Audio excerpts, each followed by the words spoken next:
wabarakatuh. Waalaikumsalam warahmatullahi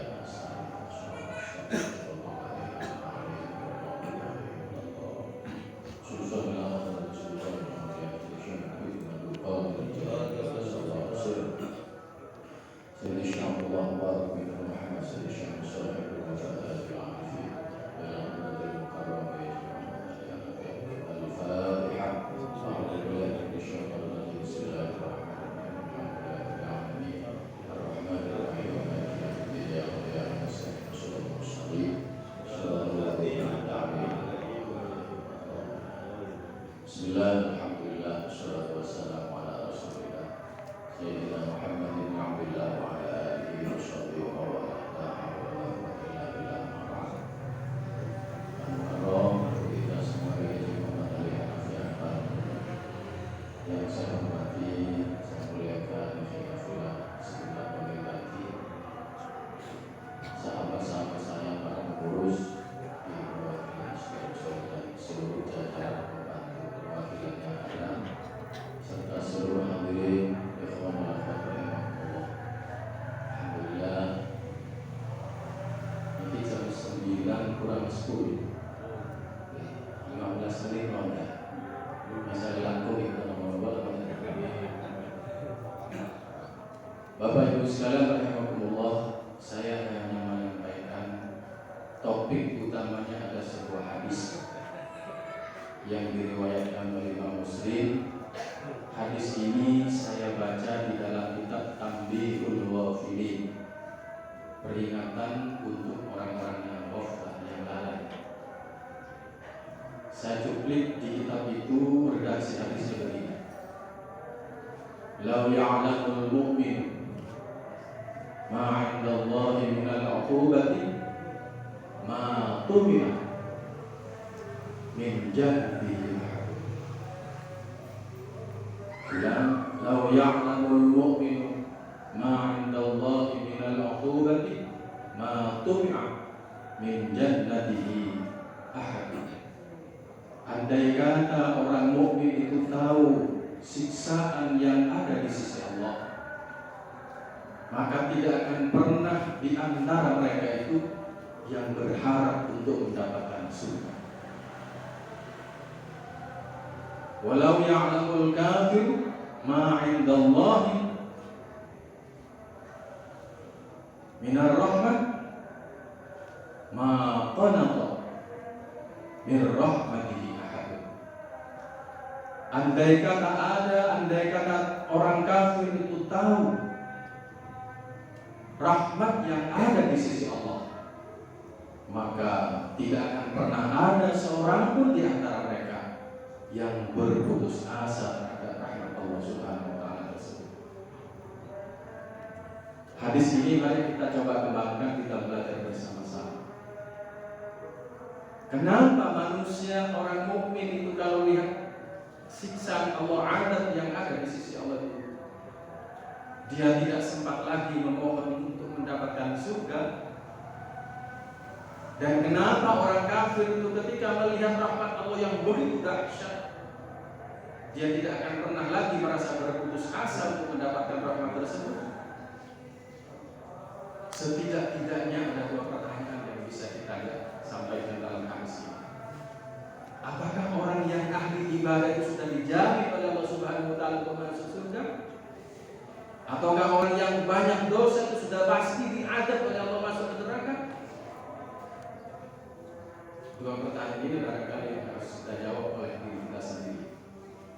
Dan jawaban ini tidak perlu dijawab secara oral, disampaikan kepada kita, tapi mari kita jadikan ini sebagai muhasabah.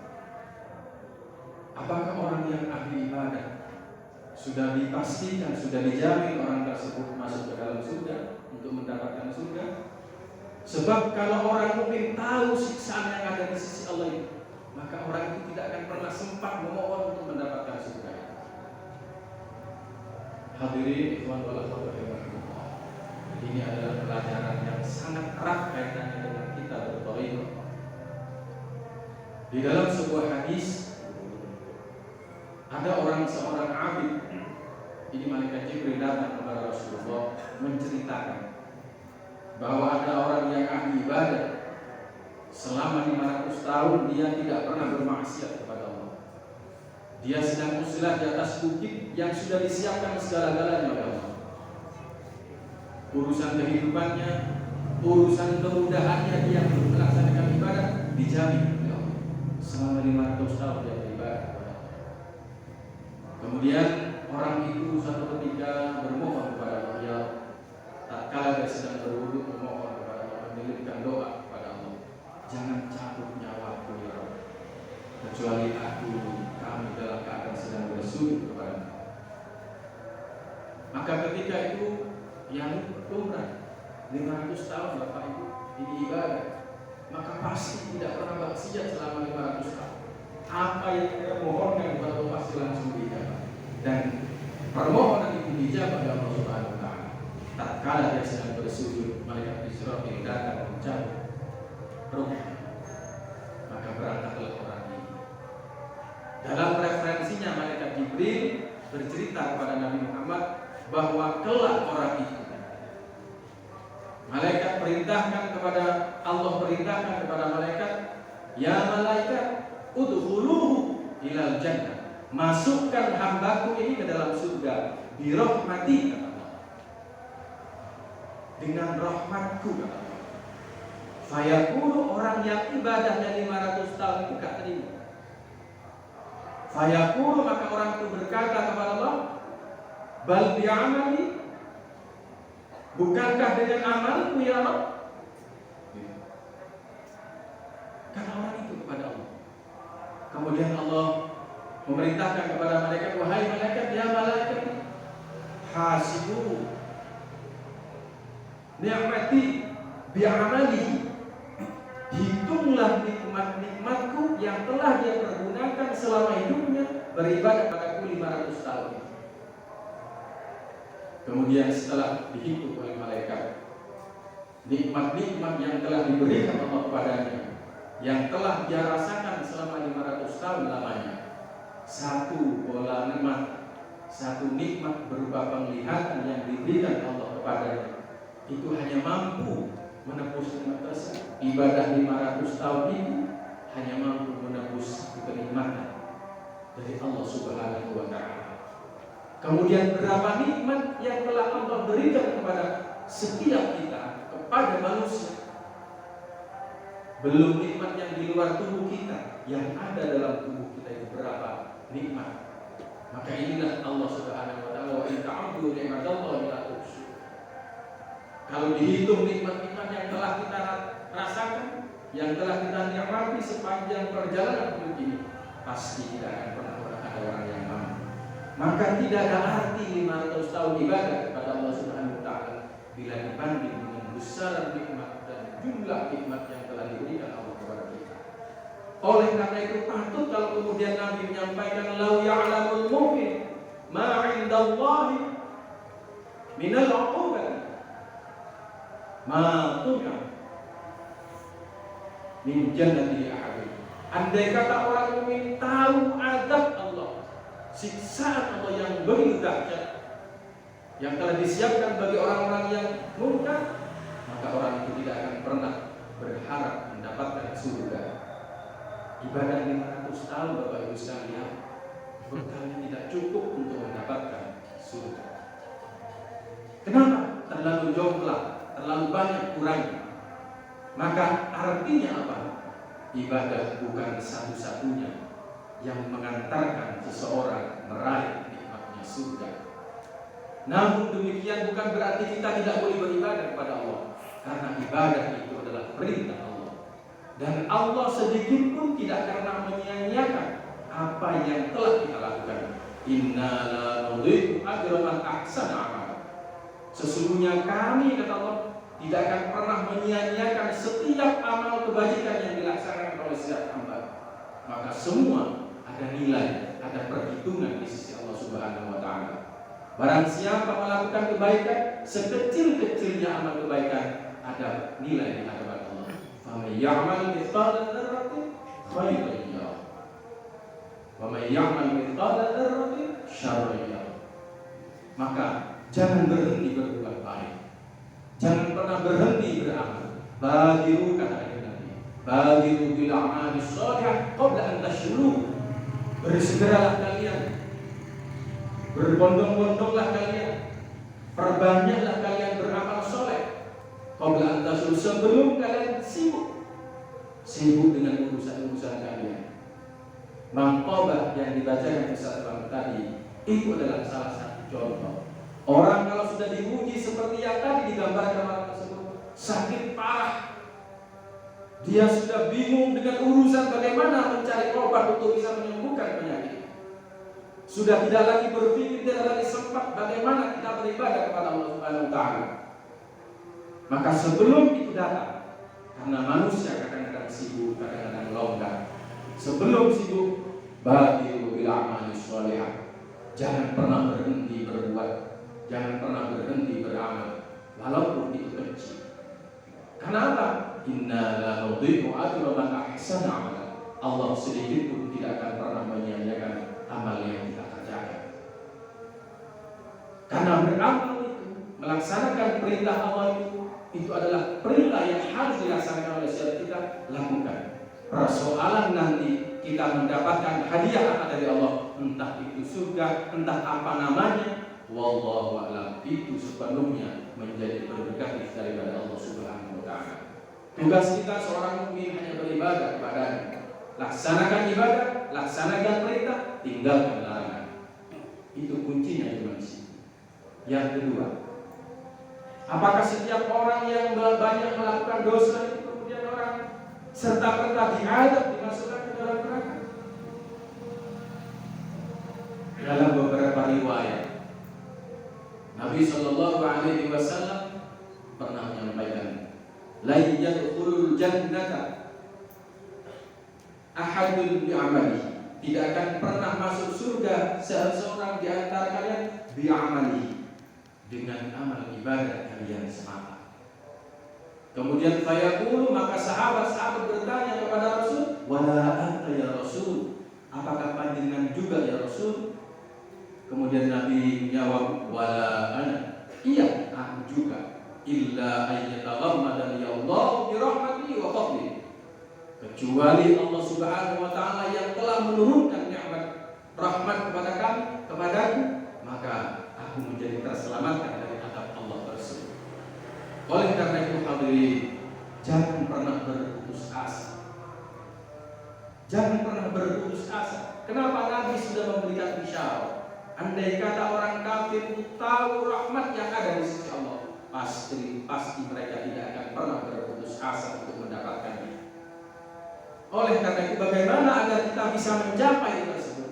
Inna rahmatallahi qaribun minal muhsinin.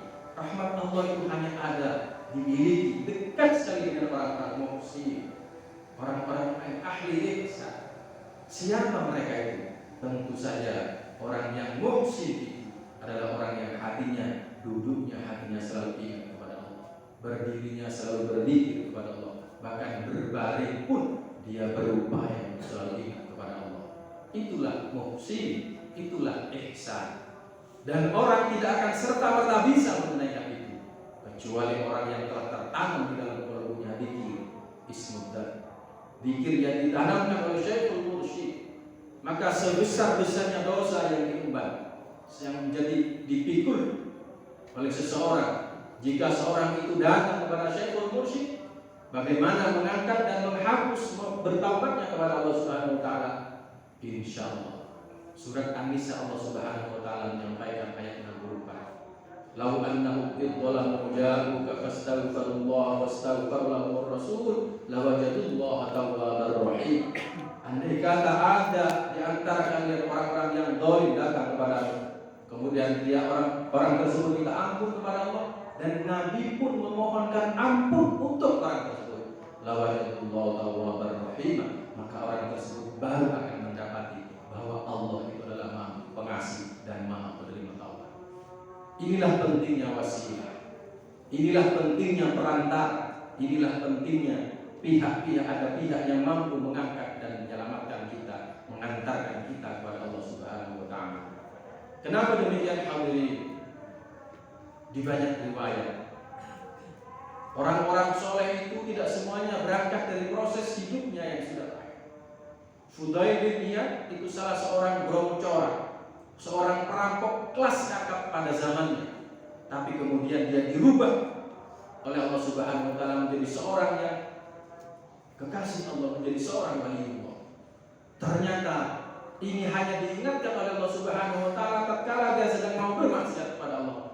Tiba-tiba terdengar ayat di telinganya terbaca jelas, seakan-akan ada orang yang membisikkan. Surat Al-Hadid ayat 16 tadi.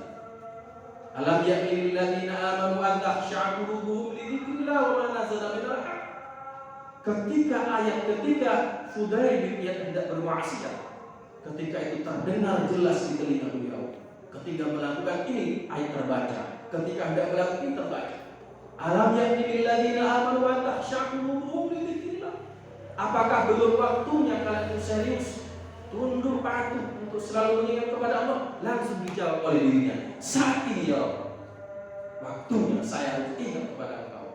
Saat ini juga saya harus kembali kepada Engkau. Maka kemudian di sisa itulah Allah Subhanahu wa taala merubah kehidupan kita ini secara bertahap, yang pada ujungnya dia diangkat menjadi seorang wali pada zamannya. Oleh karena itu hadirin, janganlah pernah berputus asa apapun yang menjadi latar belakang kita. Sebanyak-banyaknya dosa, bila kita hadir kepada Allah Subhanahu wa taala, insyaallah. Qul ya ibadiyalladzina amanu la taqnatu min rahmatillah. Janganlah kalian berputus asa. Innallaha yaghfiru dzunuba jami'an. Karena sesungguhnya Allah Subhanahu wa taala itu akan mengampuni seluruh dosa-dosa kalian. Seluruh dosa-dosa kalian akan diampuni oleh Allah. Innahu huwal ghafurur rahim. Karena Allah Subhanahu wa taala itu Maha Pengasih, Maha Penyayang, Maha Pengasih dan Maha Pengampun. Ada sebuah riwayat hadirin. Riwayat ini sangat luar biasa. Suatu ketika Nabi Muhammad sallallahu alaihi wasallam didatangi malaikat Jibril alaihissalam. Datang kepada Nabi Muhammad menceritakan tentang kehidupan akhirat. Kemudian Nabi minta bagaimana gambaran tentang kehidupan akhirat, wahai Jibril, berikan gambaran padaku tentang neraka. Masya Allah. Ketika mereka Jibril bercerita tentang masalah neraka kepada Nabi Muhammad sallallahu alaihi wasallam, Nabi kemudian pingsan. Betapa tidak hadirin. Yang pertama, bahwa api neraka itu dibakar oleh Allah Subhanahu wa taala pertama 1000 tahun. Maka berubah api menjadi merah. Kemudian dibakar lagi 1000 tahun, berubahlah dari merah menjadi putih. Dibakar lagi 1000 tahun, berubah dari putih menjadi hitam pekat.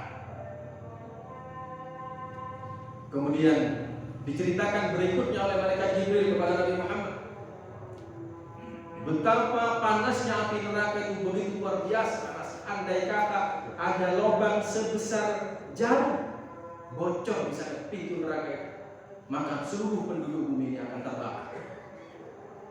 Itu yang membuat Nabi Muhammad iris.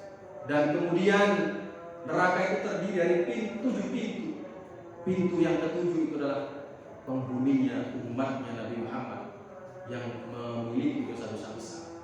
Ketika itu Nabi Muhammad tidak kuat, semaput, tersungkur mendengar cerita tersebut.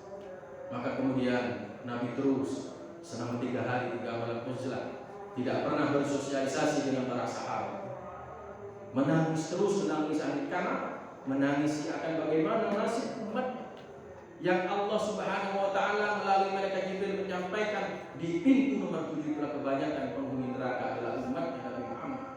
Maka di situ umat Nabi Muhammad merasa sedih.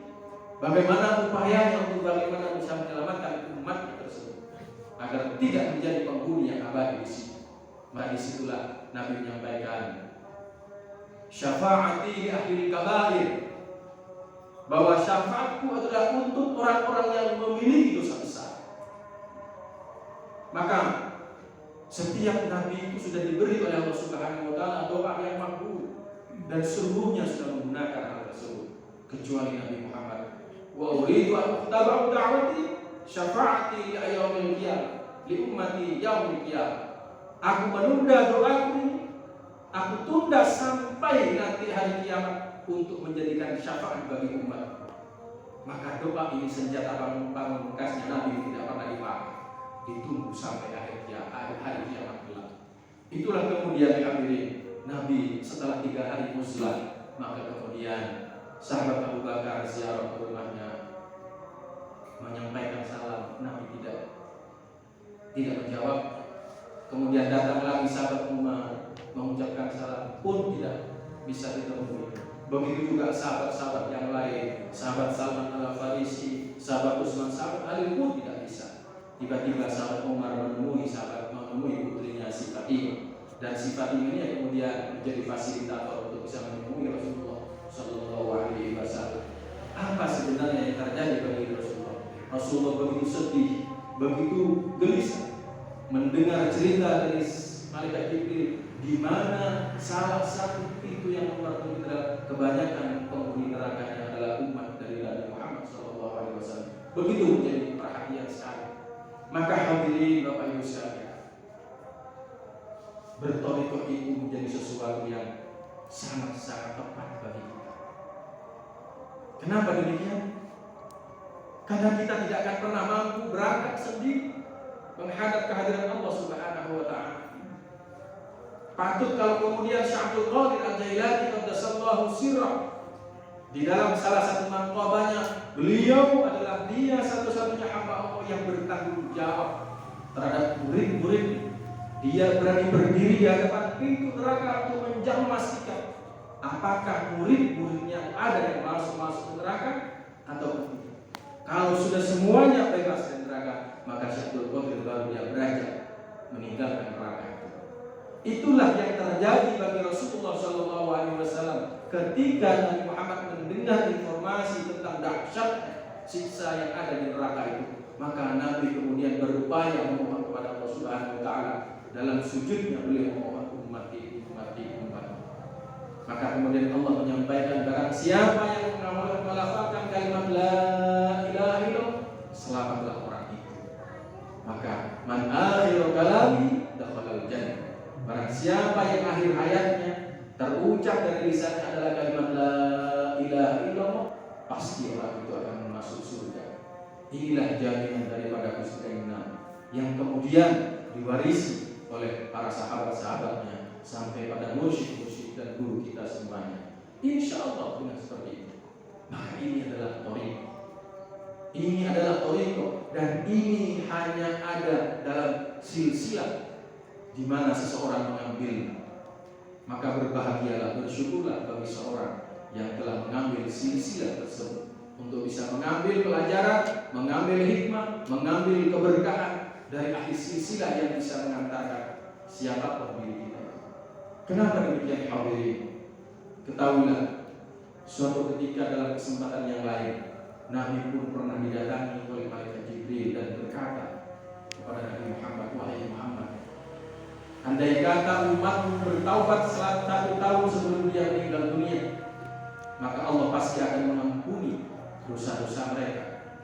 Kemudian Nabi mendengar informasi dari malaikat Jibril tersebut. Nabi menyampaikan, wahai Jibril, 1 tahun itu lama sekali bagi umatku, terlalu lama. Maka kemudian malaikat Jibril matur kepada Allah bahwa apa yang disampaikan Nabi Muhammad 1 tahun itulah waktu yang lama bagi umatnya. Maka kemudian Allah menyampaikan kepada malaikat Jibril, kalau begitu Jibril, sampaikan kepada Muhammad, 1 bulan sebelum umat Muhammad itu bertaubat kepadaku, maka aku akan ampuni dosanya. Kemudian sampaikan ini kepada Nabi Muhammad. Nabi Muhammad pun masih menyampaikan kepada malaikat Jibril, wahai Jibril, 1 bulan itu lama. 1 bulan itu lama. Tidak mampu umatku bertaubat selama 1 bulan itu. Kemudian disampaikan lagi oleh malaikat Jibril kepada Allah, ya Rabb, Muhammad berkata bahwa 1 bulan itu lama sekali bagi umatnya. Maka kemudian Allah menyampaikan kepada Jibril, wahai Jibril, kalau begitu inilah yang terakhir. Aku akan menerima taubat umat Muhammad sebelum nyawanya sampai di kerongkongan. Maka kemudian disampaikan kepada Nabi Muhammad, dan inilah yang hadis yang sangat populer. Innallaha yaqbalu taubatal 'abdi ma lam yuwarrid. Sesungguhnya Allah Subhanahu wa taala akan menerima taubat setiap hamba, setiap kita umat Nabi Muhammad itu, sebelum nyawanya sampai di kerongkongan itu. Hadirin ikhwan wal akhwat rahimakumullah, ini poin yang sangat luar biasa. Bagaimana seseorang akan melafalkan kalimat la ilaha illallah kalau nyawanya sudah sampai di kerongkongan? Bagaimana seseorang akan mampu melafalkan kalimat la ilaha illallah kalau lisannya sudah kaku? Bagaimana seseorang akan mampu melafalkan kalimat la ilaha illallah kalau orang itu tidak ada yang membimbing? Inilah thayyibah. Bersyukurlah kita kepada Allah Subhanahu wa taala, biar lisan kita ini sudah kaku, tidak bisa mengucapkan apapun, termasuk kalimat mulia la ilaha illallah. Biar kita hidup sendirian dalam kondisi sepi, tidak ada orang yang bisa menuntut lisan kita itu mengucapkan kalimat thayyibah. Alhamdulillah atas syafaat baginda Rasul, Allah masih memberikan kesempatan sebelum nyawa sampai di kerongkongan, masih ada kesempatan untuk kita bertaubat kepada Allah. Bagaimana memanfaatkan situasi yang begitu kritis tersebut? Bila di dalam kehidupannya dia tidak pernah terbimbing qalbunya untuk bisa berzikir, mengingat kepada Allah Subhanahu wa taala, maka inilah leluasanya, inilah luar biasanya seorang musyrik. Biar lisan sudah tidak bisa berucap apapun, biar telinga sudah tidak mampu mendengar suara apapun, tapi hati masih tidak bisa fungsikan untuk berzikir, mengingat kepada Allah Subhanahu wa taala. Walaupun ruh kita sudah sampai di kerongkongan, hati masih bisa mengingat, berzikir kepada Allah. Inilah kenapa orang-orang yang dipandang banyak melakukan maksiat, banyak melakukan dosa secara zahir tampaknya seperti itu, maka belum tentu orang tersebut batiniahnya sama sekali sama dengan lahiriahnya. Maka wa anibu ila rabbikum wa aslimu lahu min qabli an ya'tiyakumul 'adzab tsumma la tunsarun. Segeralah kalian kembali kepada Allah. Wa aslimu, tunduklah, serahkan dirimu sepenuhnya kepada Allah. Min qabli an ya'tiyakumul 'adzab, sebelum datang kepada kalian azab yang tiba-tiba tidak kita duga-duga, tiba-tiba datang adab. Ayat yang melakukan malatun surur, kemudian ketika itu kalian tidak lagi mendapatkan seorang yang bisa menolong dan menyelamatkan kalian. Bagaimana kembalinya kita kepada Allah Subhanahu wa taala? Tentu saja dengan zikir ismu tadilah kita akan kembali kepada Allah Subhanahu wa taala. Ketika itu saat detik, maka sedetik inilah sesungguhnya yang menentukan apakah seseorang itu husnul khatimah atau sebaliknya. Sedetik ini, maka sedetik ini bisa mendatangkan rahmat bila isi hati berzikir kepada Allah. Maka sedetik ini juga bisa mendatangkan azab bila hati lupa kepada Allah Subhanahu wa taala. Oleh karena itu hadirin, patut kiranya terus berupaya hati itu berterima kasih kepada Allah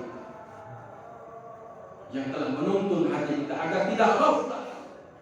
Sebab kata di dalam surat Al-Hadid, wala yakunu kalladzina utul kitab, janganlah kalian menjadi orang yang telah diberi Alkitab, diturunkan kepada kalian kitab, fatala alaihimul amad, kemudian dalam waktu yang lama kitab sudah diberikan, waktunya panjang sepanjang hayat kalian, tapi hari khair menjadi hari yang kesat keras. Fatala alaihimul amad faqasat qulubuhum ulaika humul fasiqun, itulah orang-orang fasik. Nauzubillahi min dzalik. Insyaallah dengan kita berupaya untuk beristiqomah bersama-sama mengamalkan zikir jahar, zikir khafi, khataman, manakiban di tempat yang mulia ini, insyaallah barakah karomah guru kita akan senantiasa mengalir menyertai kita semua, yang pada akhirnya insyaallah. Saya kemarin melihat Cak Wandi meninggal dunia, Masya Allah. Saya terharu melihat wajahnya. Biasanya orang meninggal itu merenggut, tapi beliau ketika dikafani, masya Allah, wajahnya begitu. Kalau kita melihat orang-orang yang semacam itu menyenangkan secara zahir aja dilihat menyenangkan, insya Allah. Kalau kita mau bagaimana baca biografinya teman-teman kita, saudara-saudara kita seringkali tertipu dengan kondisi-kondisi zahir.